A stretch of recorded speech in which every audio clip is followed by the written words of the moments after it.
¿cómo sería la persona sin miedo? Es decir, esa persona ideal sin miedo sería una persona que primero no me diría por dónde camina, no me diría sus palabras, sería una persona sin regla. Porque en cierto sentido el miedo es lo que te detiene a hacer muchas cosas. Funciona como una barrera protectora, en primer lugar. Pero en segundo lugar puede funcionar como un muro que te evita ver más allá. El miedo puede ser educado porque para las cosas que te convienen en la vida, en el sentido de que te funciona como un muro que te evita, perdón, ver más allá.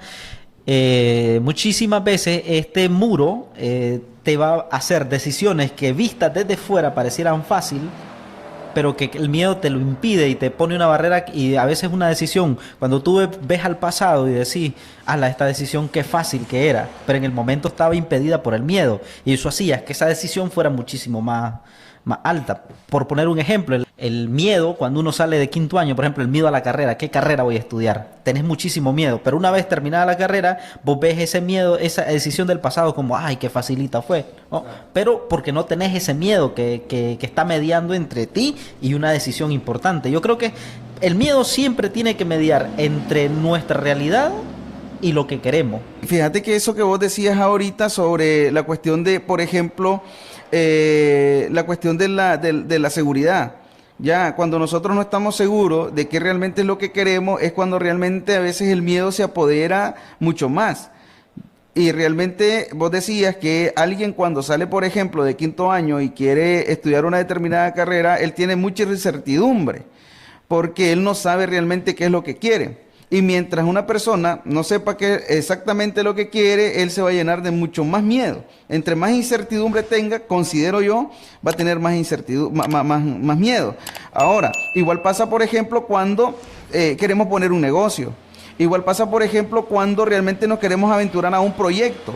Por ejemplo, en este caso personal, en el del podcast. O cuando alguien, por ejemplo, quiere comprometerse con una persona, ya sea casarse, tener hijos, etcétera. Entonces, mientras vos no estés seguro de qué realmente es lo que querés, entonces considero que el miedo va a jugar un papel muy importante para, ya sea negativo o positivo.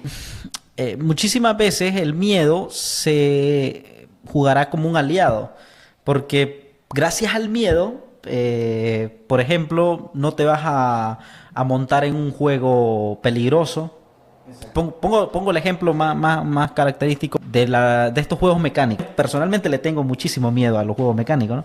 Y eso nunca me he subido. Yo digo, el día de mañana este miedo me puede ayudar a salvarme de un accidente, claro, que ya han ocurrido. Claro. Entonces, a veces el miedo te juega a favor, pero te puede jugar en contra, en el sentido de que por el miedo nunca te vas a atrever a enfrentar nuevos retos. El miedo puede jugar como una barrera, pero hay algo muy importante que no hemos mencionado, y es que el miedo en general está basado en prejuicios, y muchísimos de esos prejuicios son imaginarios. Es decir, a veces es que le tengo miedo, por ejemplo, viajar a tal lado porque dicen que es peligroso. Basado en un prejuicio que otra persona me ha metido en la cabeza y que a lo mejor es imaginario, no es algo real. Entonces, algo que no existe a veces me impide ver la realidad, y de repente cuando sí viajas a ese lugar y te percatas de que no es así, entonces dices, el miedo era más imaginario, ¿no? Porque el miedo siempre se alimenta de cuestiones imaginarias y de prejuicios sobre todo. Por eso, detrás de una persona miedosa hay un montón de prejuicios, y hay personas que le han metido ese tipo de prejuicios. No es una cuestión de que, nací lleno de miedo, no. La historia personal te va llenando de prejuicios en la medida en que te vas relacionando con un tipo de persona determinada. Por eso, si te relacionas con personas que son aventureras, personas que les importa poco las reglas, las normas, entonces vas a ir perdiendo el miedo a ciertas cosas y vas a actuar de una forma determinada. Entonces el miedo está muy relacionado también con tu historia personal. Vos decías algo, por ejemplo, ahorita cuando alguien tiene un montón de prejuicios.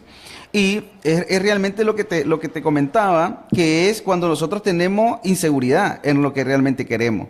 Por eso cuando nosotros hablando, por ejemplo, independientemente de el proyecto que nosotros tengamos, el sueño que nosotros tengamos, el sueño, por ejemplo, de viajar, el sueño de aventurarse a un negocio, el sueño de estudiar una determinada carrera, el sueño, independientemente del sueño de que de nosotros tengamos, realmente va a tener en cuenta la seguridad que nosotros tengamos en ese sueño.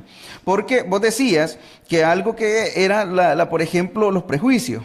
Y me llamaba la atención una frase que había leído que decía que realmente el peor fracaso o el fracaso real, cuando nosotros tenemos, digamos, esa onda de querer estudiar una carrera, de querer viajar o de querer implementar un negocio, y nosotros decimos, es que si lo hago y pierdo o fracaso. Y entonces me llamaba la atención una frase que dice que el fracaso real es no haberlo intentado. Porque es que eso es lo que pasa. Realmente nosotros, si nosotros vivimos pensando siempre, es que me va a pasar esto, es que me va a pasar esto, y no lo experimentamos, entonces es ahí donde está el problema. Porque es que cuando nosotros perseguimos nuestros sueños, hay cosas que, por ejemplo, decir, y realmente si sigo mi sueño, voy a ser feliz. Puede que sí, puede que no. Pero si no lo intentas, lo más seguro es que sí seas infeliz porque vas a estar frustrado, porque por motivo del miedo no luchaste por tu sueño, no luchaste por tu proyecto y no te diste cuenta si realmente iba a funcionar o no iba a funcionar.